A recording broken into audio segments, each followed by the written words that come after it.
करुणालब्धवेदान्तयुग्मं श्रीमच्छ्रीवासयोगीश्वरगुरुपदयोरर्पितस्वात्मभारं श्रीमच्छ्रीरङ्गनाथाह्वयमुनिकृपया प्राप्तमोक्षाश्रमं तं श्रीमद्वेदान्तरामानुजमुनिमपरं संश्रये देशिकेन्द्रम् दिशन्तु मे देव सदा त्वदीयाः दयातरङ्गानुचराः कटाक्षाः श्रोत्रेषु पुंसाम् अमितं क्षरन्तीं सरस्वतीं संस्कृतकामधेनुं कमप्यनवधिं वन्दे करुणावरुणालयं वृषशय्यतटस्थानां स्वयं व्यक्तिमुपागतम् अकिञ्चननिधिं सोऽधिमपवर्गस्त्रिवर्गयोः अञ्जनाद्रीश्वरदयाम् अभिष्टोनिरञ्जनां जीवनं जगतां जीयात् किमप्यवगतस्पृहं स्वतन्त्रं सर्वतन्त्रेषु वेङ्कटेशाद्वयं मगः பண்டைநாள் மறையும் வேள்வியும் கேள்வி பதங்களும் பதங்களின் பொருளும் இந்த பிறங்குழியனடும் பெருகிய புலனொடு நிலனும் கொண்டல் மாறுதமும் குறைகளேழும் ஏழுமா மலைகளும் விசும்பும் அண்டமும் தானாய் நின்ற எம்பெருமான் அரங்கமானகரமந்தானே வாராவருவாய் வருமின் மாயா மாயாமூர்த்தியாய் ஆறாவுதாயடியேனாவி அகமே சித்திப்பாய் தீரா வினைகள் தீர எண்ணையாண்டாய் திருக்குழந்தை ஊரா உனக்காட்பொழியே இன்னும் உழல்வேனோ பூஜந்தம் ராம ராமேதி மதுரம் மதுராட்சரம் ஆரோக்கிய கவிதா சாக்காம் வந்தே வால்மீகி கோகிலம் வால்மீகேர் முனிசிம்மஸ்ய கவிதாவனச்சாரிணா சின்வன் ராமகதாநாதம் கோணயாதிபராம் கதிம் यत्र यत्र रघुनाथकीर्तनं तत्र तत्र कृतमस्तकाञ्जलिं बाष्पवारि परिपूर्णलोचनं मारुतिं नमत राक्षसान्तकं मनोजवं मारुततुल्यवेगं जितेन्द्रियं बुद्धिमतां वरिष्ठं वादात्मजं वानरयूथमुख्यं श्रीरामदूतं शिरसा नमामि जयत्याशितसन्त्रासध्वान्तविध्वंसनोदय प्रभावान् सीतया देव्या परमव्योमभास्करः सोगं दविर्गं सुगतिपुरुळुं சொல்லுகின்றோம் நாகம் தனக்கமிதாக்கதற்கும் நமக்கும் சரணாம் ஆகண்டலன் மகனாகிய ஆவலிப்பேரிய ஓர் காகம் பிழைத்திட கண்ணடியே செய்த காவுத்தனே தென்திசை இலங்கை நோக்கி. ஆச்சரியமான பெரியபெருமான் ரங்கநாதனுடையதான திருமேனியிலேயே அத்தனை எம்பெருமானுடைய வாசமும் இருக்குன்னு சொல்கிறோம். ஒவ்வொரு திக்குக்கும் ஒவ்வொரு பெருமையை சொல்லி வடதிசை பின்புகாட்டி பகவானுடையதான நேராக சாட்சாத் சேவை, பின்பக்கத்து சேவை, பக்கத்து வாட்டில் சேவை, இப்படி எப்படி சேவித்தாலும் ரங்கநாதனை அந்த சயன திருக்கோலத்தில் சேவிச்சுட்டே இருக்கலாம் போல இருக்கும். சேவிக்கிறதுக்கு அவள் அனுமதி பண்ணினா. அப்படி சுவாமி தேசிகன்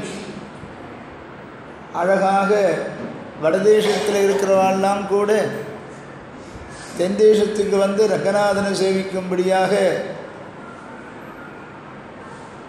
அப்படி வடதிசை பின்பு காட்டி தன் அழகை காண்பித்து எல்லாரையும் தன்னிடத்தில் அழிச்சிக்கக்கூடியவன். அவனை வசப்படுத்தணுன்னாக்க அவனுடைய அழகில் நாம் ஈடுபடணும், சௌந்தரியத்தில், அதாவது சௌந்தரியத்தில் ஈடுபடணும், அவனுடைய குணங்களில் ஈடுபடணும். அதனால தான் திருமேனியும் சேவிக்கணும், அவனுடைய குணங்களை அனுபவிக்கணும். எந்த அளவுக்கு பகவானுடைய திருமேனியுடைய ஒரு ஈடுபாடு நமக்கு வருதோ அந்த அளவுக்கு நம்முடைய பாபங்கள்லாம் திருமேனியை சேவிக்க சேவிக்க குறைஞ்சிட்டே வருது.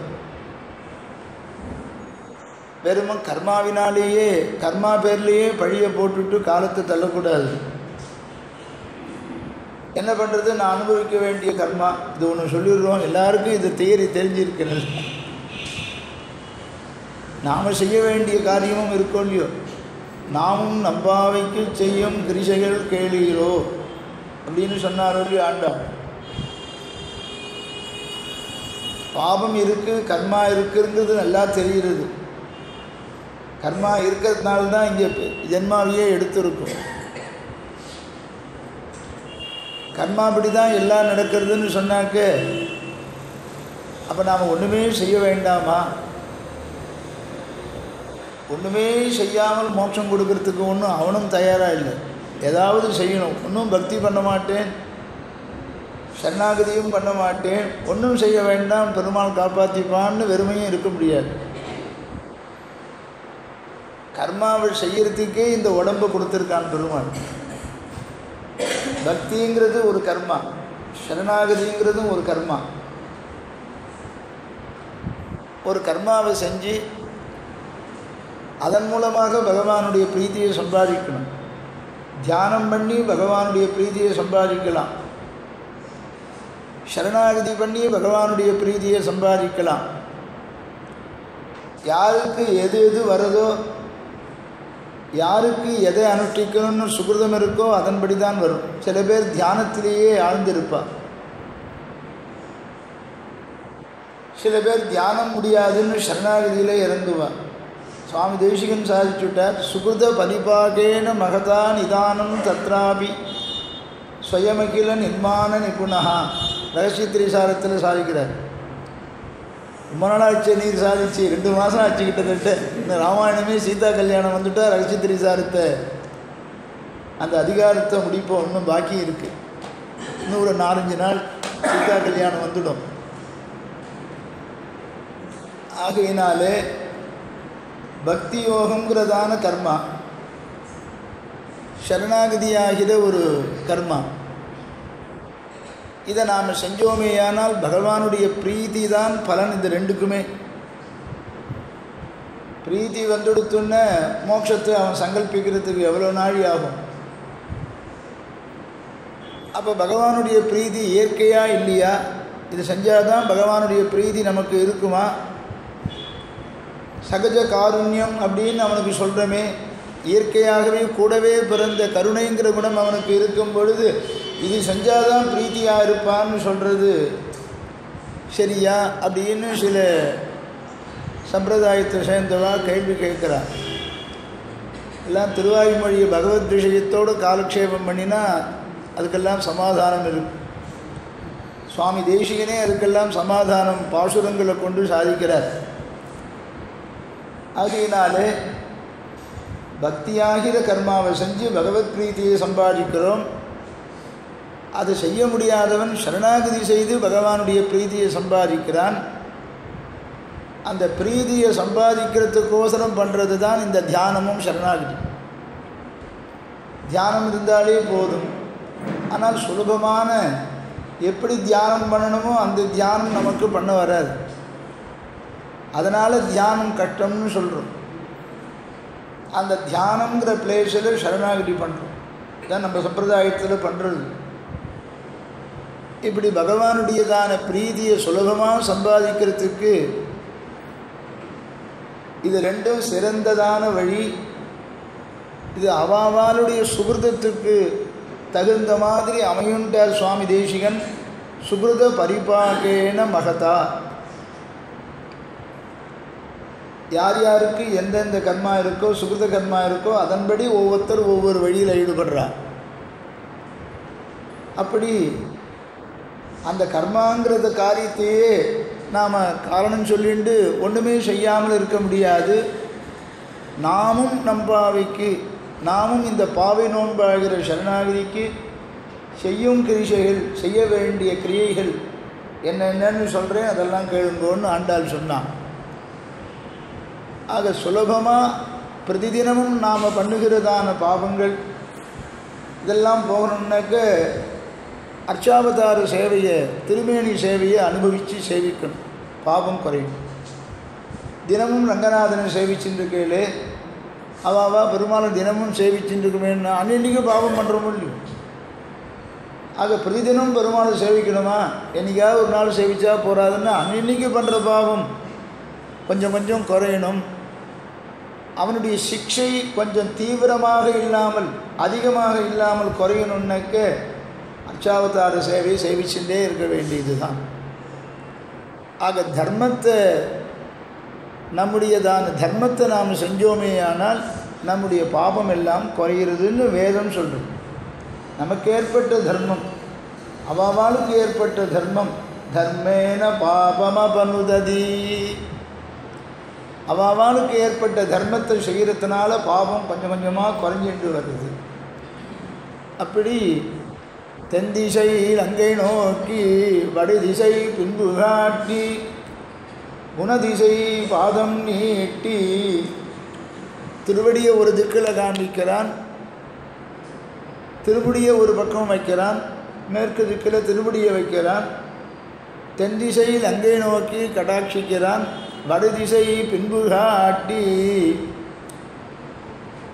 வடதேசத்தில் இருக்கிறவர்களெல்லாம் கூட தன்னிடத்தில் ஆசிரியக்கணும் அப்படிங்கிறதுக்கோசரம் பின்னழகை காண்பிக்கிறானாம். வடதேசம்னா நேற்றுக்கு சொன்னோம், முரட்டு சம்ஸ்கிருதஜர்கள், தமிழ் ரசம் அறியாத முரட்டு சம்ஸ்கிருதஜர் நார்த்து அந்த ஸ்டேட்டில் இருக்குவாளாம். ஆண்டவன் சாதிச்சாகும். அது மாத்திரம் இல்லை, வடதேசத்தில் இருக்கிறவா மாத்திரம் இல்லை, ஸ்ரீரங்கத்துக்கு வடக்கே இருக்கிறவாள்லாம் எந்த பெருமாளை சேவிச்சுட்டு இருக்காளோ அந்த பெருமாள்கிட்ட ஈடுபாடு உள்ளவாள்லாம் உண்டு. அந்த வடதேசத்தில் ஸ்ரீரங்கத்துக்கு வடக்கு இருக்கிற திவ்ய தேசத்தில் இருக்கிறவாள்லாம் கூட அந்த திவ்ய தேசத்தில் இருக்கிற பெருமாளை விட்டுட்டு ரங்கநாதனை சேவிக்க வரணுங்கிறதுக்கோசரம் வடதிசை பின்பு காட்டி தன் அழகை காண்பித்து எல்லாரையும் வசப்படுத்துகிறான். ஆக பக்தினாலே எப்படி வசப்படுகிறானோ, சரணாகதினாலே எப்படி வசப்படுகிறானோ, அதே மாதிரி தன் அழகை யார் அனுபவிக்கிறாளோ அவளுக்கு வசப்பட்டுறான் பகவான். அல்லது இவனுடைய அழகை ஈடுபட்டவா, சௌந்தரியத்தில் ஈடுபட்டவா ரங்கநாதன் சேவிக்கிறதுக்கு ஓடி வந்துடுறா அப்படின்னு சயனிச்சென்றிருக்கும்போது அழகாக இருந்தானாம் சக்கரவர்த்தி திருமகன் ராமன். அந்த அழகிலே ஈடுபட்ட விஸ்வாமித்திர மகரிஷி கௌசல்யா சுப்ரஜாராம பூர்வா சந்தியா பிரவர்த்ததே. ரொம்ப அழகான ஸ்லோகம் இது. ஆச்சாரியால் அனுபவித்த பகவத் விஷயத்தோடு சேர்ந்து அனுபவித்தாதான் வால்மீகி ராமாயணத்தினுடையதான ரசத்தை எல்லாம் நாம் அனுபவிக்க முடியும். பகவத்கீதையிலே விபூதி அத்தியாயம்னு ஒன்று. விபூதின்னா ஐஸ்வர்யம்னு பேர்.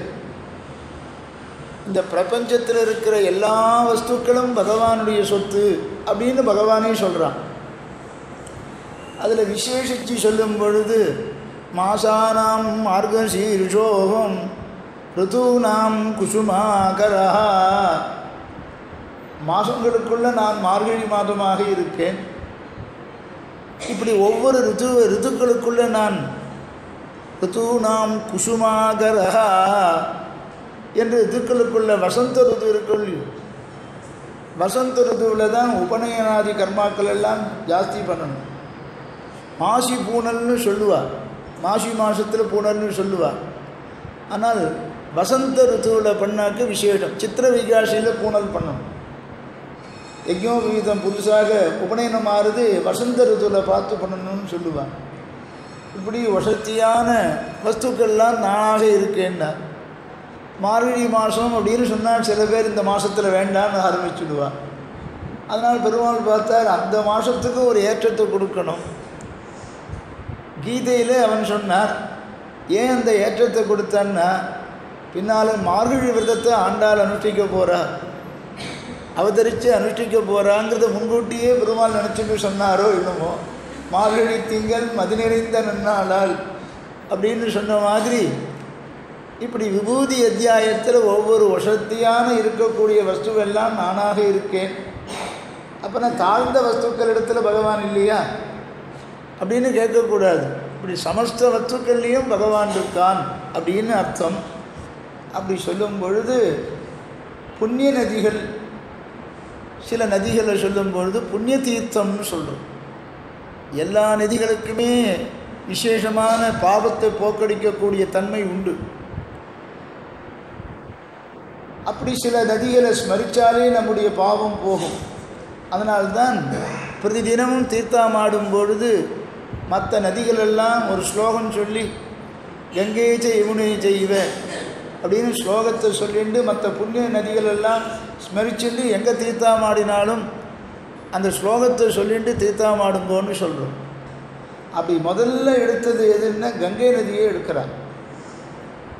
கங்கை கங்கை என்ற வாசகத்தால், கங்கை கங்கைன்னு சொன்னாலே நம்முடைய பாவம் போயிடுங்கிறார் ஆழ்வார், பெரிய ஆழ்வார். ஆக கங்காங்கிற சப்தத்தை சொன்னாலே ஸ்ரீரங்கம் ரங்கம் ரங்கமிதி ப்ரூயாது, ரங்கம் ரங்கம்னு சொல்லிட்டாலே நம்முடையதான கெட்ட பாவங்கள் அத்தனையும் போய் பகவான்கிட்ட நாம் போய் சேர்ந்துடலாம். பகவான்கிட்ட நெருங்குவதற்கு என்ன சுலபமான உபாயம்னா ஸ்ரீரங்கம் ஸ்ரீரங்கம்னு சொல்லுவோம். ஆக கங்கை கங்கை என்ற வாசகத்தால் பாவம் போகும்னாருங்க. ஆழ்வார்கள் ஆச்சாரியர்களுக்கெல்லாம் என்ன ஒரு திருவுள்ளம்னா, ஏதாவது திவ்யதேசத்து திருநாமத்தை சொல்லட்டும், பகவானுடைய நாமத்தை சொல்லட்டும், பாவங்கள் போய் அதன் மூலமாக பக்தியோ சரணாகதியோ பண்ண வச்சு எருமை கங்கைன்னு சொல்லிட்டா மோட்சம் வந்துவிடாது.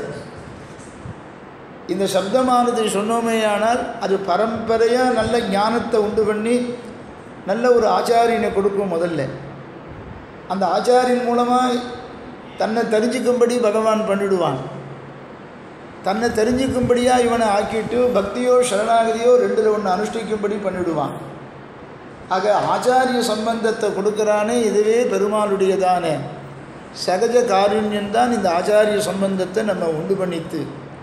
ஆக சகஜ காருண்யமே மோட்சத்துக்கு காரணமாக அமைஞ்சிடாது.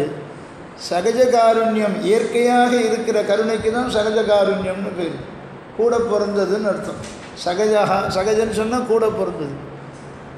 அப்படிப்பட்ட இயற்கையான கருணைங்கிற குணமானது நல்ல ஒரு ஆச்சாரிய சம்பந்தத்தை கொண்டு கொடுக்கும். ஆச்சாரியன்கிட்ட கொண்டு விட்டுட்டா அப்புறம் அந்த சிஷ்யனை பார்த்துக்க வேண்டியது அவனுடைய பொறுப்பு. நல்ல ஞானத்தை கொஞ்சம் கொஞ்சமாக சொல்லி கொடுத்து, எப்படியாவது ஈஸ்வர தத்துவம் தான் உயர்ந்த தத்துவம், அந்த ஈஸ்வரனிடத்தில் நாம் போய் சேர்றதை காட்டிலும் சாஸ்வதமான சுகம் வேறு எதுவும் கிடையாது. ஒன்றொடியான் திருமகளும் நீயுமே நிலானிற்ப கண்டசதிர் கண்டொழிந்தேன் அடிந்தேனும் திருவடியேங்கிற அந்த உயர்ந்ததான ஒரு ஆனந்தம் இருக்கே, அது அவனை ஆசிரியித்த பிறகுதான், அவன் திருவடிக்கு போய் சேர்ந்த பிறகுதான் அப்படிங்கிற ஞானம் வரையில் நம்ம கொண்டு விட்டுடுவான் ஆச்சாரி. ஆகையினால இந்த சகஜ காருண்யம் பகவானுடைய கருணை ஒரு நல்ல ஒரு ஆச்சாரியனை நமக்கு காண்பிச்சு கொடுக்கிறது அப்படின்னு சொன்னால், அப்படி அந்த கீதையிலையும் நான் ஆச்சாரியனாக இருக்கணும்னு ஆசைப்படுறேன். அதனால்தான் கீதாச்சாரியன்னு அவனை சொல்கிறோம். ஏன்னா அர்ஜுனனுக்கு உபதேசம் பண்ணுறவன் எப்பொழுதுமே உபதேசம் பண்ணுறவன் ஆச்சாரியன். அர்ஜுனன் சிஷ்யன். பார்த்தோ வத்சகா, பார்த்தன் யார் அப்படின்னு கேட்டால் அந்த அர்ஜுனன் தான் வத்சகா, கண்ணுக்குட்டி ஸ்தானத்தில். தாய் பசுவானது எப்படி கண்ணுக்குட்டிக்கு பால் கொடுக்கிறதோ அந்த மாதிரி தாயார் ஸ்தானத்தில் இருந்து நமக்கு துக்தம் கீதாமிருதம் மகத்து, கீதையாகிற அமிர்தத்தை நமக்கு உபதேசம் பண்ணினான். அர்ஜுனனுக்கு உபதேசம் பண்ணின வியாஜமாக நமக்கெல்லாம் உபதேசம் பண்ணினான். அந்த கீதையிலே தான் ஆச்சாரியனாக இருக்கணும்னு ஆசைப்படுறார். இது சுவாமி தேசிகனும் குரு பரம்பரா பிரபாவதாத்தில் கீதாச்சாரியனாக அவதரித்து நமக்கு உபகாரம் பண்ணினான்னு சுவாமி தேசிகனும் காண்பிக்கிறார். அப்படிப்பட்ட கீதையிலே ஷோதசாமஸ்மி ஜான்னவி, ஜான்னவின்னு கங்கைக்கு மற்றொரு பெயர். அப்படிப்பட்டதான கீதையானது நமக்கு பரம உபதேச ஹிததமமான ஒரு கிரந்தம். அது அதை காட்டிலும் உசந்த கிரந்தம் எதுவும் கிடையாது. அந்த கீதையிலேயே கங்கையை பற்றி சொல்லியிருக்கான். அந்த கங்கையினுடைய சம்பந்தத்தினால பகவானுக்கு ஏற்றம். எதனுடைய பகவானுக்கு ஏற்றம்னா தேவதாந்திரங்கள்லாம் தன்னை ஆசிரியிக்கும்படி பண்ணிடுத்து. அவன் திருவடியிலிருந்து பெருகினது கங்கை, அது தன்னுடைய திருமுடியில் வாங்கின்றான். தீர்த்தன் உலகளந்தன்னு மற்றொரு இடத்துல ஆழ்வார் பாசுரமிட்டு சொல்கிற மாதிரி அந்த பெருமானுடைய திருவடி சம்பந்தம் அந்த திருவடியிலேருந்து தன்னுடைய முடியில் வாங்கின்றான் சிவபெருமான். அந்த கங்கை இங்கே வந்தது. அந்த கங்கை வசத்தின்னு எல்லாரும் சொல்கிறா. அந்த கங்கையை விட உயர்ந்தது ஸ்ரீரங்கம். இங்கே இருக்கிற காவேரி, கங்கையில் புனிதமாய காவிரி நடுவுபாட்டு பொங்குநீர் பறந்து பாயும் பூம்பொழில் அரங்கந்தன்னுள் எங்கள்மான் இறைவனீசன் கிடந்ததோர் கிடைக்கை கண்டு எங்கனம் மறந்து வாழ்கேன் ஏழையேன் ஏழையேனே என்று ஆழ்வார் பாசுரம் சாதித்தார். கங்கையில் புனிதமாய காவிரி, கங்கையை காட்டிலும் வசதியாக நாம் இருக்கிற காவேரி. ஆனால் காவேரிக்கு எத்தனை நாள் போகிறோன்னா கிரகணத்தன்னைக்கு போகிறோம். தீராது ஆற்றுல தள்ளி போய் கங்கையில் போய் முழுகிட்டு வாங்க, இது காவேரியில் போய் முழுகிட்டு வாங்கன்னு சொன்னால் போகிறோம். விசேஷ தினங்களில் சக்தாலெலாம் போய் தீர்த்தாமாட வேண்டியது தான். அசக்தால் விஷயத்தில் அவகாகன ஸ்நானம் அமிர்ந்து தீர்த்தாமாடுறது முடியாது. அந்த சமயத்தில் மற்ற ஸ்நானங்களை பண்ணிக்கலாம். ஆனால் கங்கையை விட வசந்தது காவேரின்னு ஆழ்வார் பாசுரத்தில் பேசுகிறார். இதுக்கு எதனால் கங்கையை விட வசந்தது காவேரி? காவேரி மகாத்மியம்னு ஒரு சப்ஜெக்ட் போட்டுண்டா, கங்கா மகாத்மியம்னு ஒரு சப்ஜெக்ட் போட்டுக்கணும், காவேரி மகாத்மியம்னு ரெண்டையும் எடுத்து புராணங்களில் ரெண்டையும் சொல்லியிருக்கிறத போட்டுண்டா காவேரிக்கு தான் பெருமை ஜாஸ்தி இருக்கும். இது ஒரு புராண வச்சனப்படியும் காவிரிக்கு வசதியான ஒரு தன்மை இருக்குது. இந்த நதிக்கு உபய காவேரி மத்தியத்தில் ரங்கநாதன் சைனி சென்றிருக்கான். அந்த சைன திருக்கோலம் எப்படி இருக்கும்? எதனால் காவேரி கங்கையை காட்டிலும் வசதின்னு? பகவானுடைய திருவடி சம்பந்தம் பெற்றது கங்கை, திருமேனி சம்பந்தம் பெற்றது யமுனை. கிருஷ்ணனுடைய கிருஷ்ணாவதாரத்தில் யமுனை திருமேனி சம்பந்தம் பெற்றது. இந்த காவேரிக்கு என்ன சம்பந்தம்? திருமேனி முழுவதும் சம்பந்தம் பெற்றது ஸ்ரீரங்கம். காவேரி சம்பந்தம் உடையதான திவ்யதேசத்து எம்பெருமான்கள் பாக்கி எந்த 108 திவ்யதேசத்தில் வேறு எங்கேயாவது இருக்கான்னு பாருங்கோ. 40 திவ்யதேசத்து பெருமாள் காவேரி சம்பந்தம் உடையும். ஈர் 20ஆம் சோழம் அப்படின்னு சொல்லுவார் ஆண்டவன். சோழ நாட்டு திருப்பதிகள் 40 திருப்பதிகள், 40 திவ்யதேசங்கள். 40 திவ்யதேசங்களும் காவேரி சம்பந்தம் பட்டது. கங்கைக்கு எப்பொழுதோ சம்பந்தம். இங்கே பாருங்கோ, 40 திவ்யதேசத்துக்கும் எப்பொழுதும் சம்பந்தம். பெருமாளுடைய திருவேணி சம்பந்தம் இருக்குது பாருங்கோ. ஆகையினால கங்கையில் புனிதமாய காவிரி நடுவுபாட்டு பொங்குநீர் பருந்து பாயும் பூம்பொழில் அரங்கந்தன்னுள் எங்கள்மால் இறைவனீசன் கிடந்ததோர் கிடக்கை கண்டு எங்கனும் மறந்து வாழ்கேன் ஏழையேன் ஏழையேனே.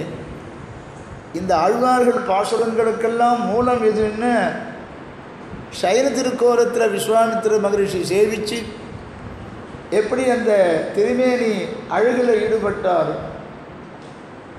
குழந்தை நல்லா தூங்கின்னு இருக்கும், தூங்கும்போது எழுப்புறதுக்கு மனசு வராது. ஆச்சாரியன் சைனிச்சின்னு இருப்பார், எழுப்புறதுக்கு மனசு வராது, எழுப்பக்கூடாது. சில சமயத்தில் எப்போ சேவையாகிறதோ அப்போ தான் போகணும். பெருமாள் சந்நிதியிலையும் சரி, ஆச்சாரியால் சந்நிதியிலையும் எப்போ சேவையாகிறதோ நாம் கேட்குறோம் பாருங்க, எப்போ வந்தால் சேவிக்கிறதுக்கு சௌக்கியமாக ஆச்சாரியனுக்கு உகந்து இருக்கும் அப்படின்னு கைங்கீழவரால் நமக்கு அனுகூலமாக இருந்தான்னா இப்போ வாருன்னு வா. சில சமயத்தில் சொல்லுவா அவர் எப்போ கோபமாக இருப்பாரோ அப்போ வாங்கன்றுவா. இப்போ மாட்டி விடணுன்னு திருவள்ளுவர். அதனால் அவள் சௌகரியத்தை தெரிஞ்சுட்டு தான் ஆச்சாரியால் சந்நிதிக்கு போகணும். அப்படி தூங்கும் பொழுது எழுப்புறதுக்கு மனசு வராது. பெருமாளையும் தூங்கும்போது எழுப்பக்கூடாது, ஆச்சாரியனையும் தூங்கும்போது எழுப்பக்கூடாது. என்ன பண்ணுவான், இப்போ வேண்டான்னு வா, அவர் வேண்டான்னு சொல்லட்டும், நீ வாரம் நான் சேவை பண்ணி வைக்கிறேன்னு அன்னூத்தர். என்ன இப்போ ஆச்சாரியன் சயனிச்சின்னு இருப்பாருன்னு சொன்னாலுப்பா, அப்போ வரக்கூடாதுன்னு சொன்னால் என்ன, நீ வாரம் நான் சேவை பண்ணி வைக்கிறேன்னு அன்னூறுது கைங்கீரிப்பர். என்னடான்னு அவர் சயனிச்சின்னு இருக்கிற கதவை போய் ரூமில் போய் தடால்னு தள்ளுவான். கதவை திறந்தாக்க சத்தம் கேட்டு ஆச்சாரியன் எழுந்துடுறார். இவனை என்னடா என்ன கதவை தள்ளின திறந்துட்டு வரையும் அப்படின்றான். இவன் காரியமாகணும்னு இவனுக்கு வசதி. அப்படி ஆச்சாரியன் தூங்குறாரா பண்ண, பெருமாள் தூங்குறாரா? ஆச்சாரியனும் தூங்கலை, பெருமாளும் தூங்கலை. இதுதான் நம்முடைய சித்தாந்தம். சிஷ்யனுக்கு என்ன சேஷ கொடுக்கணும்னு பகவான் யோக நித்ரை பண்ணுற மாதிரி ஆச்சாரியனும் சதா சர்வ காலமும் எந்த விஷயத்தை இவாளுக்கு சொல்லலாம், ஆத்மாவுக்கு ஹிதமாக இருக்கும் அப்படின்னு ஆச்சாரியன் யோஜனை பண்ணிட்டே யோக நித்ரை மாதிரி ஆச்சாரியன் பண்ணுறான். பகவானும் இந்த பிரபஞ்சத்தெல்லாம் எப்படி காப்பாற்றுறதுன்னு யோக நித்ரை பண்ணுறான்னு சாஸ்திரம் சொல்லுது. ஜகத்ரக்ஷண ஜாகர்யாம் யோக நித்ராம் உபாஸ்ரிதாம். ஆக தூங்கும் பொழுது பெருமானுக்கு ரொம்ப அழுகு ஜாஸ்தி.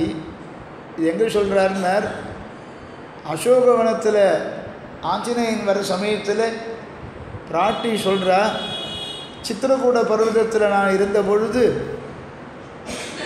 காக்காசுரன் வந்து பெருமாள் சயனிச்சுட்டு இருந்தார்.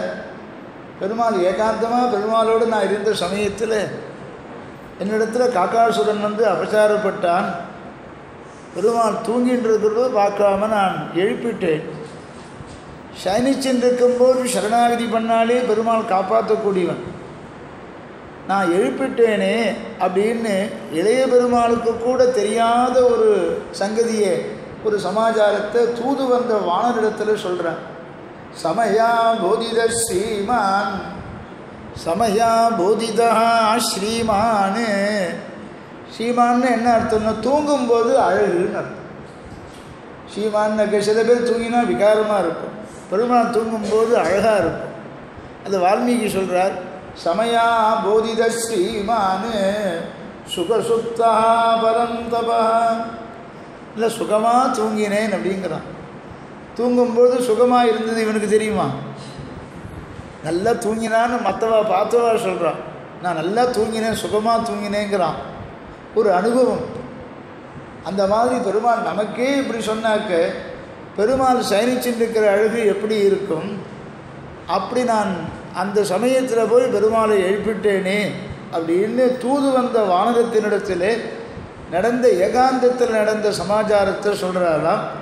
அப்படி தூங்கும்போது அழகாக இருந்த ராமனை எழுப்புறதுக்கு மனசு வராமல் அந்த தூக்கிக்கிட்டு இருக்கிற அழகில் ஈடுபட்டு அதையே அனுபவிச்சுண்டு கௌசல்யா சுப்ரஜாராம பூர்வா சந்தியா பிரவர்த்ததே.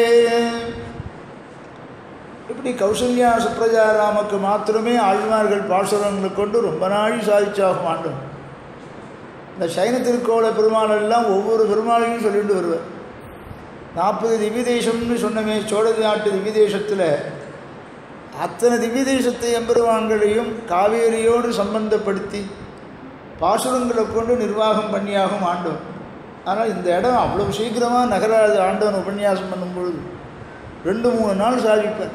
ஆழ்வார்கள் பாசுரங்கள் அத்தனையும் வந்துடும்.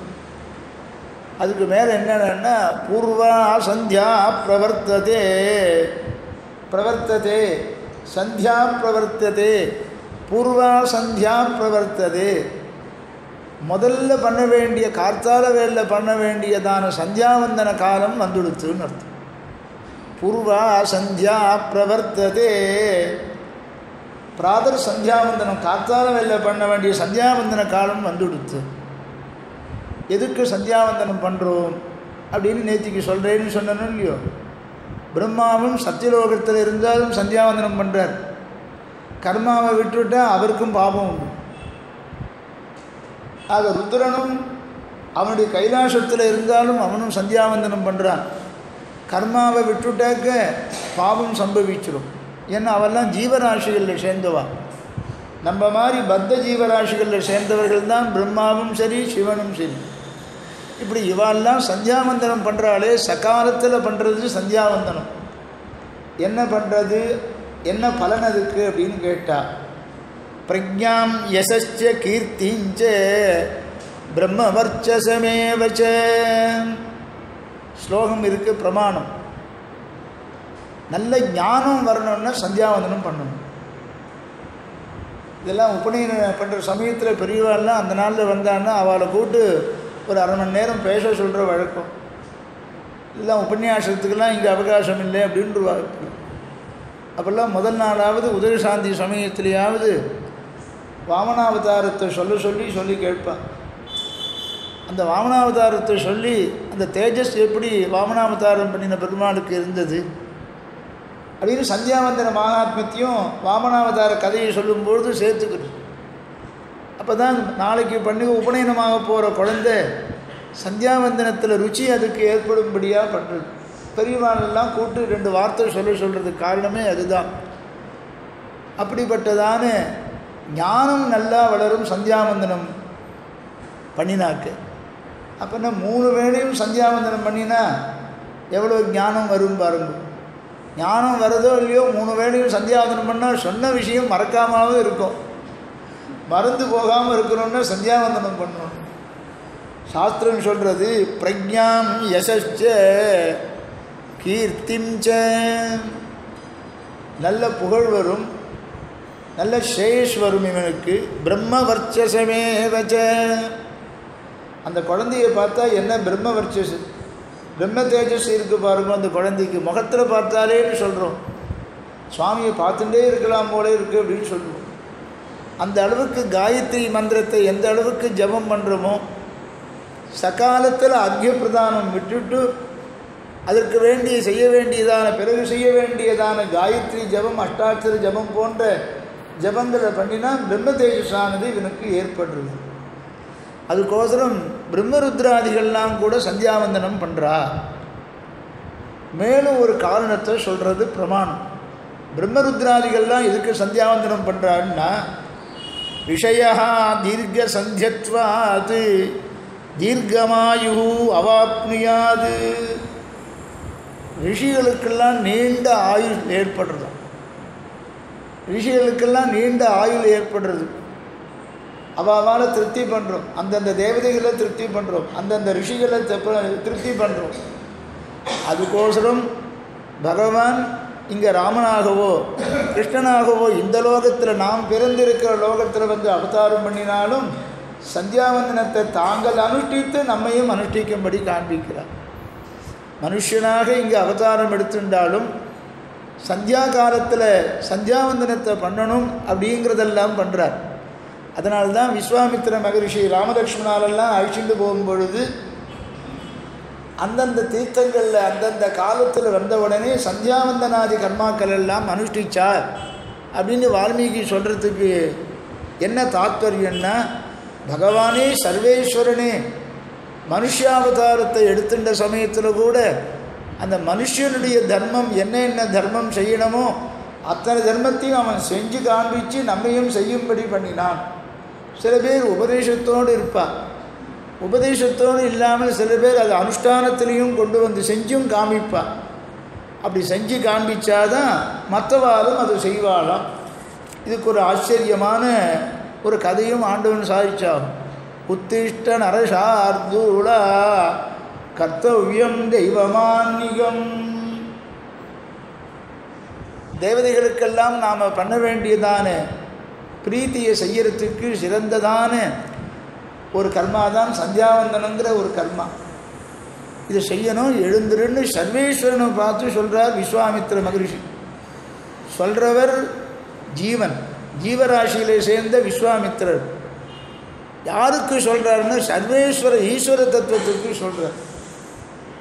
கர்த்தவ்யம் தெய்வமான்னிகம் நரசார்தூல. எப்போ மனுஷன்னு அவதாரம் பண்ணிட்டோமோ, அந்த வேஷத்தை போட்டுட்டோமோ, அந்த மனுஷ தர்மங்களை அனுஷ்டிச்ச காமிக்கணுங்கிறத விஸ்வாமித்திரர் ஞாபகப்படுத்துகிறாராம். நரசார்தூல. அப்போ ராமனுக்கு தெரியாதோ இவர் தான் ஞாபகப்படுத்தணுமான்னா நமக்கு ஞாபகப்படுத்துகிறார்னு அர்த்தம். நரசார்தூலா உத்திஷ்ட தெய்வமான்மிகம் கர்த்தவ்யம். உத்திஷ்ட எழுந்துரு, தெய்வத்துக்கு தேவதைகளுக்கெல்லாம் பண்ண வேண்டியதான காரியத்தை பண்ணணும். நரசார்தூலா எல்லா மனுஷாளுக்கும் ஒரு உதாரண புருஷனாக இருக்க வேண்டியவன் நீ. எழுந்துரு, உன்னை எழுப்பும்படி ஆயிற்று. அங்கே வைதாலிகர்கள்லாம் இங்கே அரண்மனையில் எழுப்புகிற மாதிரி யாரும் கிடையாது. நான் எழுப்புறேன்னு சொல்லி கௌசல்யா சுப்ரஜாராம பூர்வா சந்தியா பிரவர்த்ததே உத்திஷ்ட நரசார்தூலா கர்த்தவ்யம் தெய்வமான்னிகம். ஆக செய்ய வேண்டிய கர்மாவை நாம செஞ்சாதான் எத்யது ஆச்சரதி சிரேஷ்டா. நாம் என்ன பெரியவாள் என்ன காரியம் பண்ணுறோமோ அதே தான் குழந்தைகளும் பண்ணுவோம். அதனால தான் நம்ம ஆச்சாரியால் சன்னதிக்கெல்லாம் போகும்போது குழந்தைகள் எல்லாம் அழிச்சிட்டு போவோம். இன்றைக்கி ஆச்சாரியின் சந்நிதியில் என்ன விசேஷம் அப்படின்னு குழந்தைகள் கேட்டால் ஆச்சாரியனை சேவிக்கிறதே விசேஷம். சேவிக்கிறது விசேஷம் இல்லைடா நம்பாத்த தரியாராதனம் இன்றைக்கி.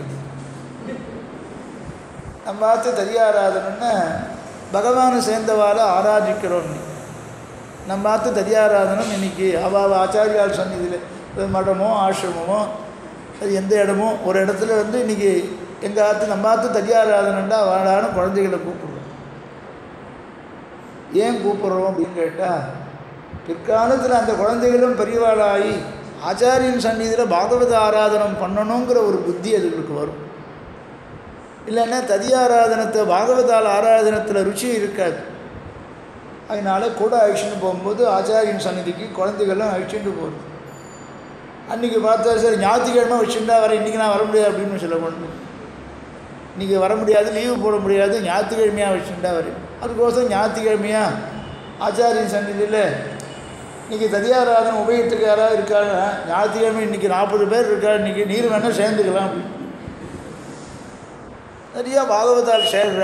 தனியாக நாம் என்ன பண்ணணும்னு ஆசை, பாகவதாரோடு சேர்ந்து அனுபவிக்கிறது. சேர்ந்தால் சேரட்டும், 40 பேர் உபயோகாரம் சேரட்டுமே, நாம் ஒத்தராக இருக்கக்கூடாது, நாம் மாத்திரம்தான் தனியாக இருக்கணுமான்னு. அப்படி ஆச்சாரியன் சந்நிதிக்கு குழந்தைகள்லாம் அழிச்சுன்னு போய் பழக்கணுமா. ஆண்டவன் ஒரு கதை சாதிச்சாகும். விஸ்வாமித்திர மகரிஷி ராமனுக்கு நாம் செய்ய வேண்டியதான தேவதைகளுக்கு பிரீத்தி செய்ய வேண்டியதெல்லாம் செய்யணும், நீ உத்திஷ்ட எழுந்திரு, நீ செஞ்சாக்க மற்றவாலும் இதை பார்த்து பரிபாலனம் பண்ணுவா, அவளும் செய்வா, ஆகினால நீ சந்தியாவந்தன காரியத்தை பண்ணணும், எழுந்துரு அப்படின்னு கூப்பிட்றான். இதுக்கு ஒரு கதையை சாதித்தான். ரொம்ப நாளி சாதிப்பார் அவர். நான் அத்தனை நாளி சொல்லலை, சீக்கிரமாக சொல்லிடுறேன். ஒரு தம்பதிகள் இருந்தாலும் ஆச்சரியமான தம்பதிகள்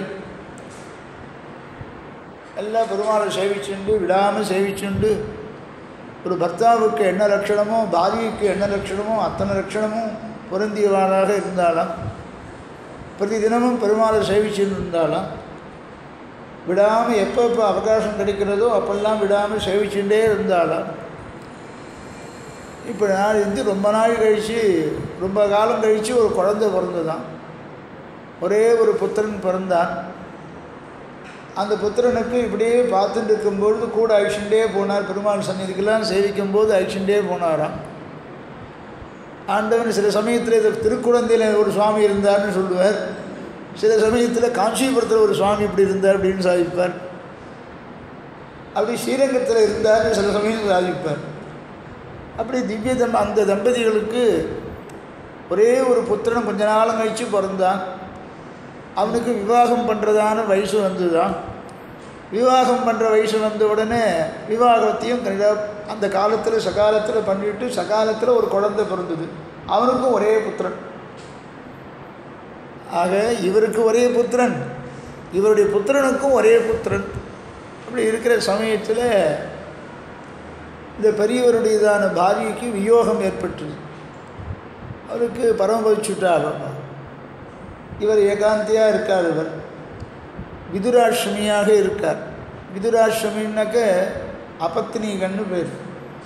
பத்னி இல்லாதவனுக்கு விதுரான்னு சொல்கிறது.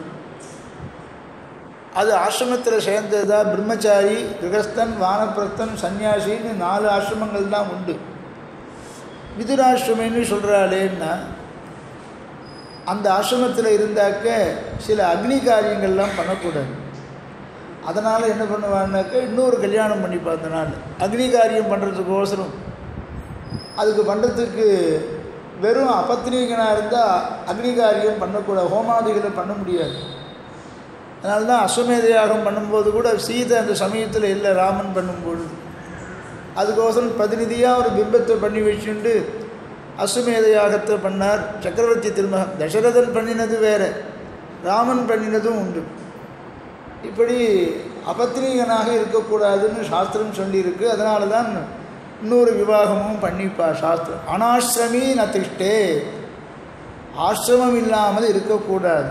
ஆசிரமம்னாக்க பிரம்மச்சாரியையோ அல்லது கிரஸ்தனாகவோ அல்லது வானப்பிரஸ்தனாகவோ அல்லது சன்னியாசியாகவோ இருக்கணும். இந்த நான்கு ஆசிரமத்தில் ஏதாவது ஒரு ஆசிரமத்தில் இருந்துன்னு இருக்கணும். இப்போ விதுராசிரமி, இப்போ விதுரராக போயிட்டார். இப்போ இவரை கவனிக்க வேண்டிய பொறுப்பெல்லாம் பாரி பரமபவிச்சுட்டதுனால மாட்டு பொண்ணுக்கு வந்து சேர்ந்துருத்தான். ஆண்டவன் ரொம்ப நாளைக்கு கதை சாதிப்பார். மாட்டு பொண்ணுக்கு வந்துடுத்தான். மாட்டு பொண்ணு தெரியுமா? மாட்டு பொண்ணுக்கு வந்துடுத்தான். சரி, பாவம் மாமியார் போயிட்டா, நாம் வந்து மாமனாரை உபச்சாரம் பண்ணுவோன்னு உபச்சாரம்லாம் பண்ணி,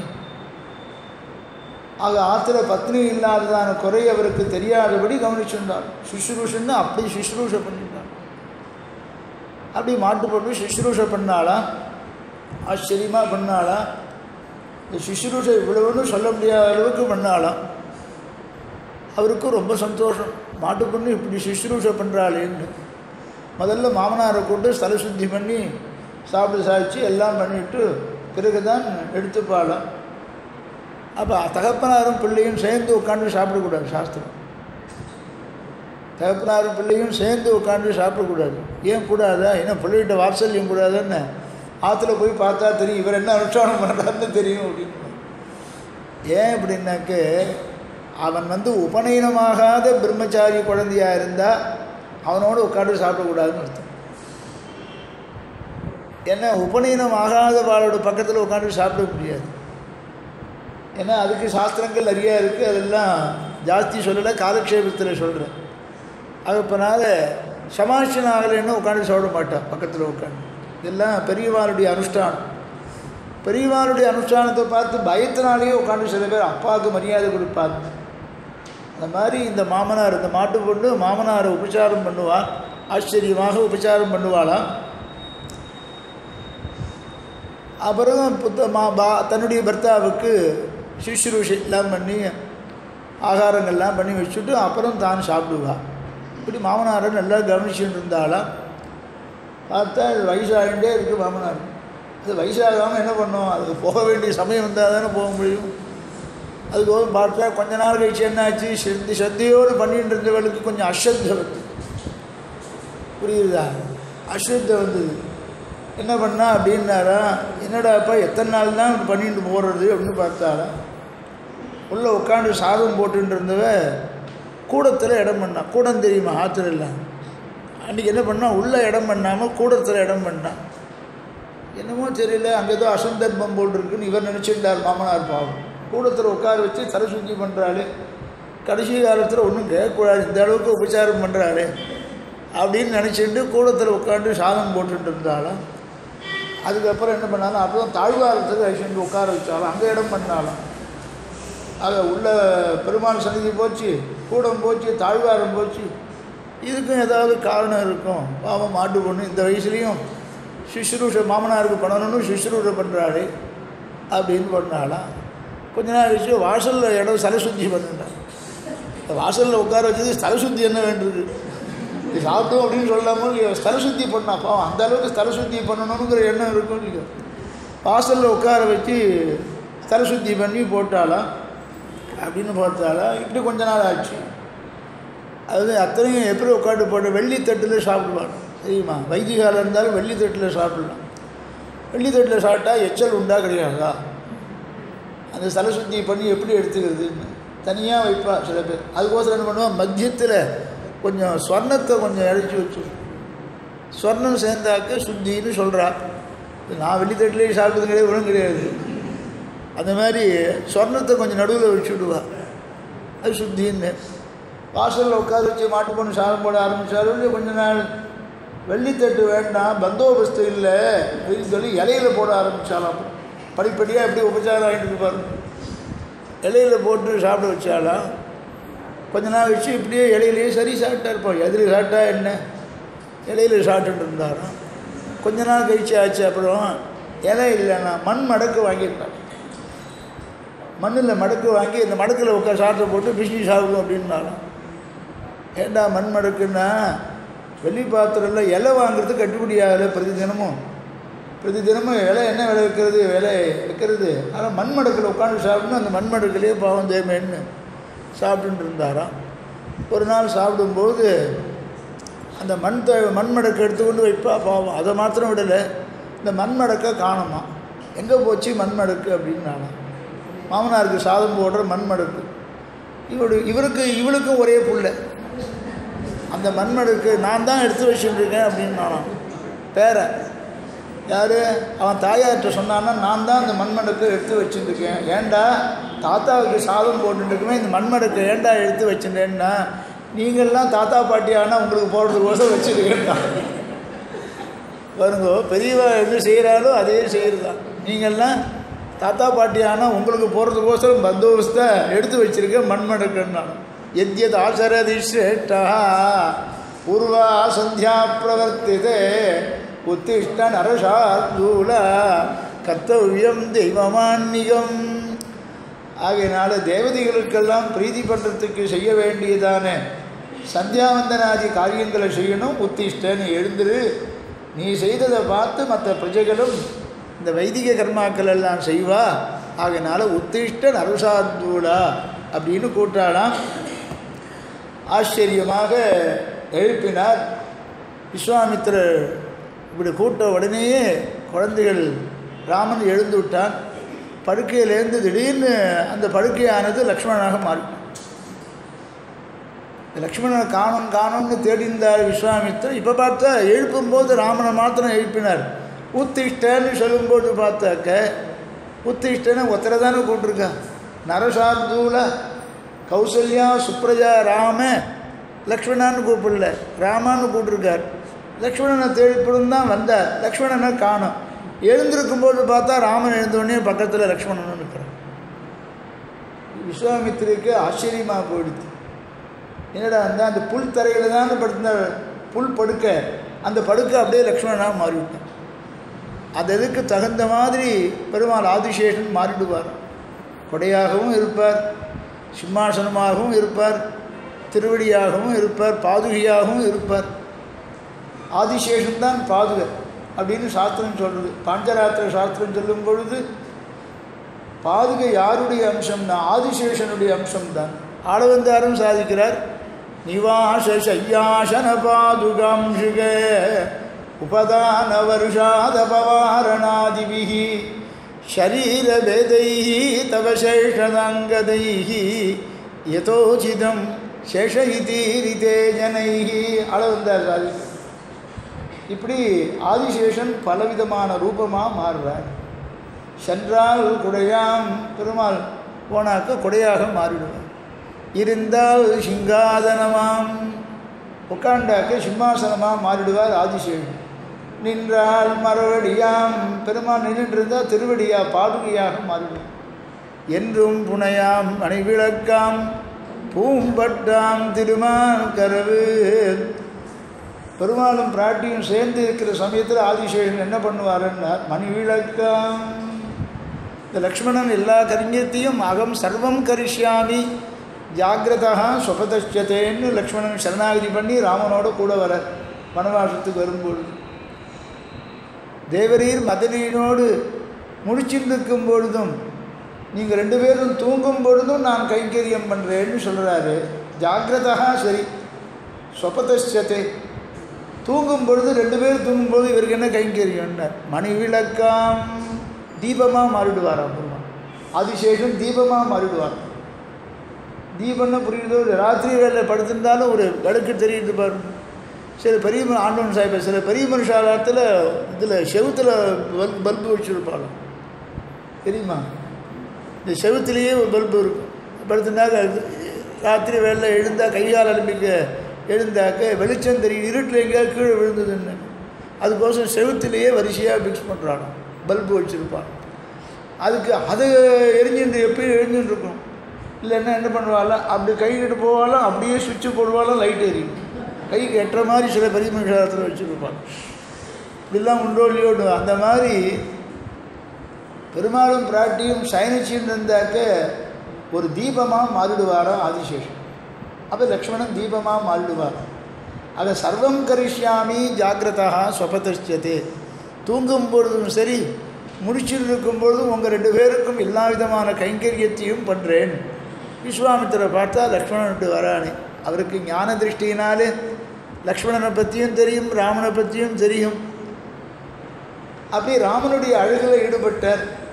ராமனோடு சேர்ந்தே லக்ஷ்மணையும் அனுபவித்தார்னு ஒரு நிர்வாகம். ஏன்னா எல்லாம் விஷ்ணுவனுடைய அம்சமாக தான், பாயசத்திலேருந்து வந்தவா தான் 4 பேருமே. ராமலக்ஷ்மண பரத சத்ருக்னா 4 பேருமே விஷ்ணுவனுடைய அம்சம்தான். அவர் இந்திரியத்துக்கெல்லாம் அப்பாற்பட்டவர். இந்திரியத்துக்கு கோச்சரமாக கூடிய விஷயம், தெரியக்கூடிய விஷயங்களுக்கெல்லாம் அப்பாற்பட்ட விஷயத்தெல்லாம் தெரிஞ்சிக்கக்கூடியவா தான் ரிஷிகள். ஆக ராமனையும் லக்ஷ்மணையும் சேர்ந்தே அனுபவித்தார்னு ஒரு நிர்வாகம் பண்ணார். இப்படி 2 பேரையுமே எழுப்பினார். ஆனால் ராம உத்திஷ்ட எழுந்திரு அப்படின்னு சொல்லியிருக்கேன்னா, ராமன் லக்ஷ்மணன் இல்லாமல் இருக்க மாட்டான்,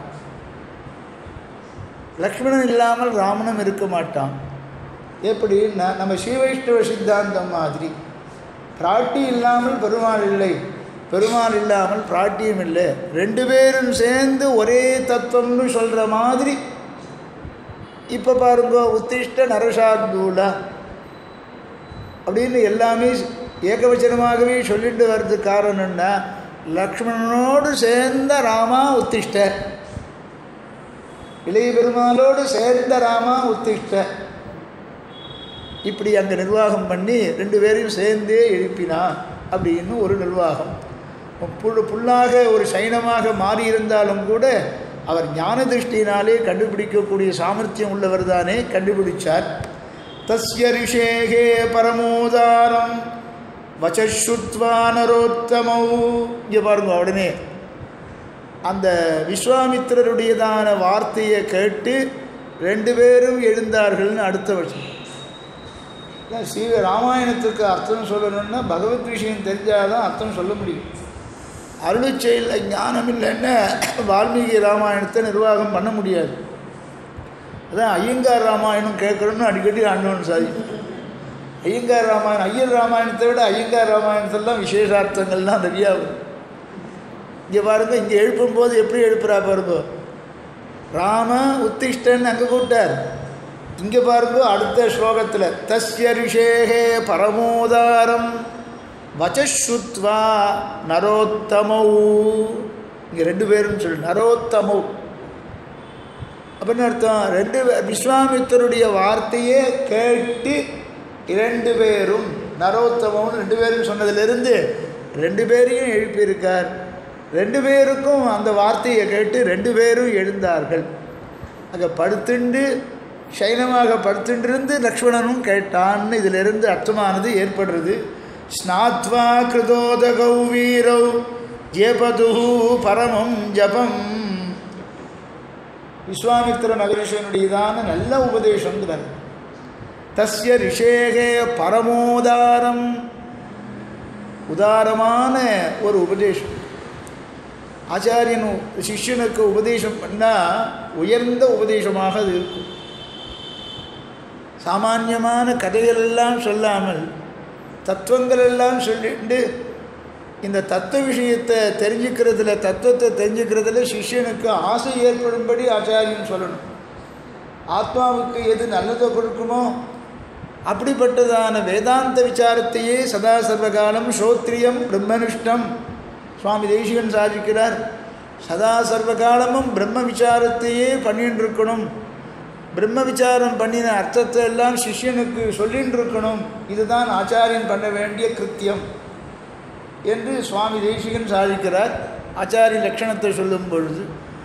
அப்படி விஸ்வாமித்திர மகரிஷி இவாளை எழுப்பி கர்த்தவியம் தெய்வமான்னிகம்னு சொல்கிறது உயர்ந்ததான ஒரு உபதேசம். ஆக சந்தியாவந்தனம் பண்ணியா அப்படின்னு பெரியவா கேட்டால் அதை காட்டிலும் சிறந்த உபதேசம் வேறு எதுவும் கிடையாது. சில ஆச்சாரியார் சன்னதிக்கு போனால் சந்தியாவந்தனம் பண்ணியான்னு கேட்பான். இது எல்லா ஆச்சாரியார் சன்னதியிலையும் எல்லாரும் கேட்குறது உண்டு. பரவக்கோட்டை சுவாமியும் கேட்பார், ஆண்டவனும் கேட்பார், ஐசிங்கரும் கேட்பார். திருவண்ணாமலை ஐசிங்கர் சந்தியாவந்தனத்தை ஒப்பிக்கிறேன்னு சமாஷமே பண்ண மாட்டோம். சந்தியாவந்தனத்தை ஒப்பி ஐஷிங்கர் இவர் பரவக்கோட்டை சுவாமிக்கும் பிராச்சீனமும் இல்லையோ. சிவாள் கேட்பார், சமாஷனம் பண்ணிக்கும் போது சந்தியாவந்தனம் தெரியுமா அப்படின்னு கேட்டுட்டு தான் சமாஷனமே பண்ணுவார். அவ்வளோ நியமங்கள். தேனாவள ஐஷிங்கர் குடிமை சிக்கை இல்லைன்னு ஷடாரியே சாதிக்க மாட்டார். தேனாவசிங்கர் காலத்தில் வெறும் கிராப் வச்சுட்டு போனாலும் அவர்களும் ஷடாரி கிடையாது. அவரும் டெல்லியெல்லாம் எழுதுக்கார், பாம்பேலாம் எழுதுக்கார் தேனாவசிங்கர். அப்படின்னா ஷடாரி அதுக்கோசரம் குடிமை வச்சுட்டு அன்றைக்கி ஷடாரி வாங்கிக்கணும்னு குடிமை வச்சுன்னு வருவான். டெல்லியிலெல்லாம் அப்படி தான் இருந்தது. டெல்லியிலையும் சுவாமி எழுதுக்கார் தேனாவசிங்கர், பாம்பேலையும் எழுந்துள்ளிருந்தார். இப்போ சிகை இல்லாதவர்களுக்கு ஸ்ரீ ஷடாரியே சாதிக்க மாட்டான் மடத்தில் தேனாவசிங்கர் காலத்தில் பரிந்தோம். அப்புறம் சாதிக்கிறோன்னாக்க சரி பரவாயில்ல போகாமல் இருந்தால் போச்சு. இப்போ என்ன ஷடாரி இல்லைன்னா என்ன மொழி கொடுத்து வேறு ஏதாவது கோயிலில் ஷடாரி வாங்கிட்டா போச்சு. டிசம்பனுடைய ஷடாரி வாங்கிக்கணும்னு ஆசை உள்ளவா உடனே போய் குடிமை வச்சுட்டு மறுநாள் யஜ்னோபீதம் போட்டுட்டு ஷடாரிக்கோசனமே பல லௌகிகமான உத்தியோகத்தில் இருந்த பிரமுகாலெலாம் கூட குடிமை வச்சுட்டு மாறினவா டெல்லியில் நிறையா பேர் தேனாவசிங்கிற காலத்தில். இதெல்லாம் எங்கெங்கே எந்தெந்த ஆச்சாரியாள்கிட்ட எந்தெந்த குணத்தை நாம் கிரகிக்கணுமோ அதெல்லாம் கிரகிச்சு வச்சுக்கணும். குணத்தை மாத்திரம் கிரகிக்கிறது தான் சிஷ்யனுக்கு லட்சணம். அவளிடத்தில் தோஷம் இருக்கிறதுக்கு பிரசக்தியே இல்லை. அது தோஷத்தை நீ கிரகிக்கவும் வேண்டாம். ஆகையினால அப்படிப்பட்ட ஆச்சாரியால் பரமோபதேசமாக சந்தியாவந்தனம் பண்ணியான்னு கேட்குறது. வால்மீகி என்ன அழகாக உணர்த்துறாரு பாருங்கோ, எந்த பதத்தை போடுறாரு பாருங்கோ.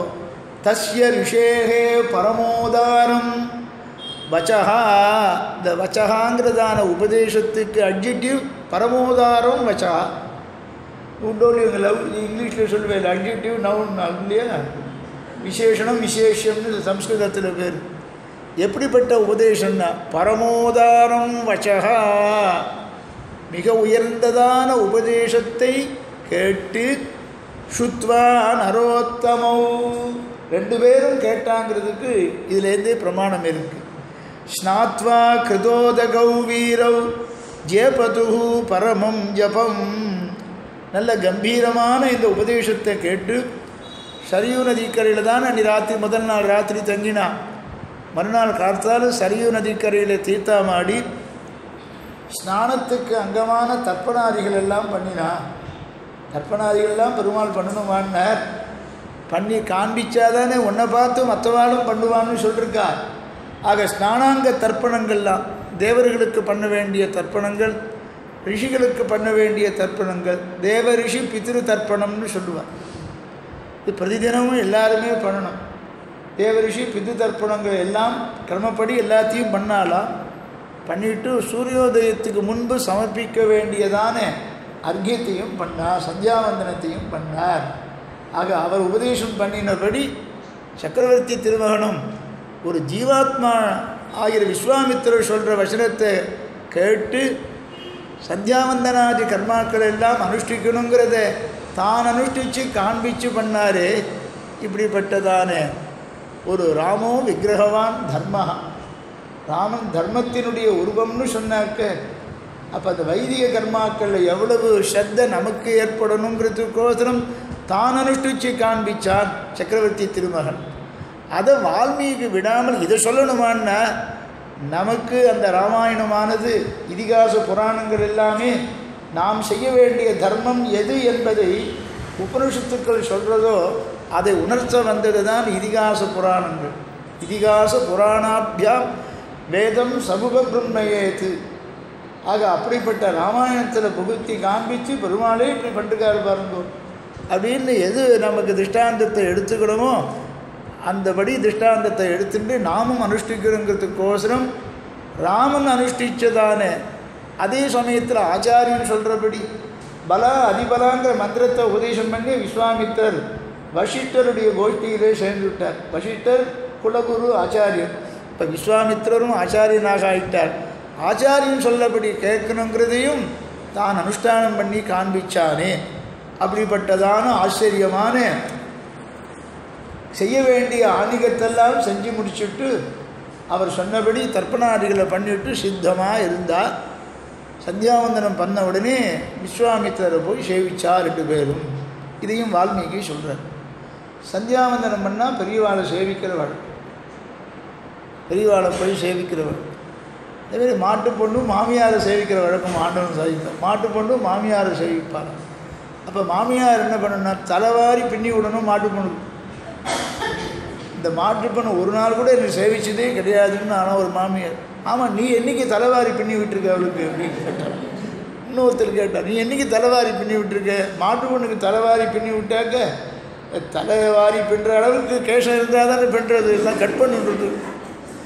அதனால் இப்போ யாரும் பண்ணுறதும் கிடையாது, சேவிக்கிறதும் கிடையாது. நீ எப்போ தலைவாரி பின்னாடியும் சேவிக்கிறதும் கிடையாது அப்படின்னு விட்டாங்க. நடுவில் ஆசியமான விஷயத்தை சொன்னால்தான் சாஸ்திர விஷயங்கள் எடுபடும்னு ஆண்டவன் சாதிச்சோம். உடனே என்ன பண்ணால் சந்தியாவந்தனம் பண்ணால் பெரியவாளும் சேவிக்கும். இளைய பெருமாள் அப்படி தான் தமையனாரையும் சேவிப்பாரோ, சீதையும் பிராட்டியும் சேவிப்பாரோ. நூபுரேத்யபிஜானாமி நித்தியம் பாதாபிவந்தனாது. அங்கே கிஷ்கிந்தையில் தான் கண்டெடுத்ததான அந்த ஆபரணங்களை எல்லாம் கொண்டு கொடுத்தான். ராமா, இது சீதையினுடையதாக பாரு, எனக்கு தெரியலடா ஒன்றும் அடையாளம், எனக்கு எதுவும் தெரியல. ஆனால் காலில் போட்டுக்கிற நூபுரம் மாத்திரம் இது சீதை மதனியினுடையதான். அது மாத்திரம் எப்படி தெரியும்? மற்ற ஆபரணங்கள் சீதையினுடையதுன்னு தெரியாது. இதை மாத்திரம் எப்படி தெரியும்னா, சந்தியாவந்தனம் பண்ணும்போது 2 பேரையும் சேவிப்பேனோ இல்லையோ, அப்போ திருவடியில் போட்டுருக்கிறதான அந்த ஆபரணம் நூபுரம் தெரியும். வந்தனாது அபிவந்தனாது பாதாபிவந்தனாது நித்தியம் பாதாபிவந்தனாது சேவிக்கிறது. வந்தனாது அபிவந்தனாது தன்னுடைய அபிவாதனங்கள்லாம் பண்ணி சேவிக்கிறது. தாயாருக்கு அபிவாதனம் உண்டு, மதனிக்கும் அபிவாதனம் உண்டு, ஆச்சாரிய பத்னிக்கும் அபிவாதனம் உண்டு. ஆச்சாரிய பத்னியை போய் சேவிச்சாக்க அபிவாதனம் பண்ணி சேவிக்கலாம், ஸ்திரீன்னு ஒதுக்கிறது கிடையாது. ஆகையினால தாயாருக்கு அபிவாதனம் பண்ணி சேவிக்கும். தகப்பனாருக்கும் சேவிக்கிற மாதிரி தாயாருக்கும் அபிவாதனம் பண்ணணும். அந்த மாதிரி ஆச்சாரிய பத்னிக்கும் உண்டு. பிரம்மத்தை உபதேசம் பண்ண ஆச்சாரிய பத்னியும் சிஷ்யால் சேவிக்கலாம், அபிவாதனம் பண்ணி சேவிக்கணும்னு சொல்லியிருக்கு. அவர் சன்னியாசியாக போயிட்ட கிரகஸ்த ஆச்சாரியனாக இருந்தால் பத்னி கூட இருப்பார். சன்னியாசியாக போயிட்டான்னா அவள் தனியாக இருந்தான்னா அங்கே போய் சேவித்து அபிவாதனம் பண்ணணும். சேவித்து அபிவாதனம் பண்ணலாம். சன்னியாசிகளாக இருந்தாலும் கூட ஆச்சாரிய பத்னிக்கு போய் சேவித்து அபிவாதனம் பண்ணுறது உண்டு. இதெல்லாம் அவாவா ஆச்சாரியாளுடைய சிக்ஷையில் நமக்கு இதை தெரிஞ்சுக்கலாம். அப்படி அந்த நூபுரம் மாத்திரம் மதனியுடையதான். வந்தனம்னு வெறுமை விஷ் பண்ணுறது இல்லை, அபிவந்தனாது நல்ல சாட்டாங்க பிரணாமம் பண்ணி சேவித்து அபிவாதனம் பண்ணி சேவிக்கிறது. வந்தனாது அபிவந்தனாது பாதாபிவந்தனாது. கடைசியில் அகமஸ்மிஹோன்னு சொல்லி திருவடியில் சேவிக்கிறோம் பாருங்க. அப்படி சேவிப்பாராம், மதுரையும் சேவிப்பாராம். அந்த நூபுரத்தை பார்த்துருக்கார். எப்போ சேவிப்பேன்னா நித்தியம் பாதாபிவந்தனாது, பிரதிதினமும் சேவிப்பேன் சந்தியாவதனம் பண்ணிட்டு.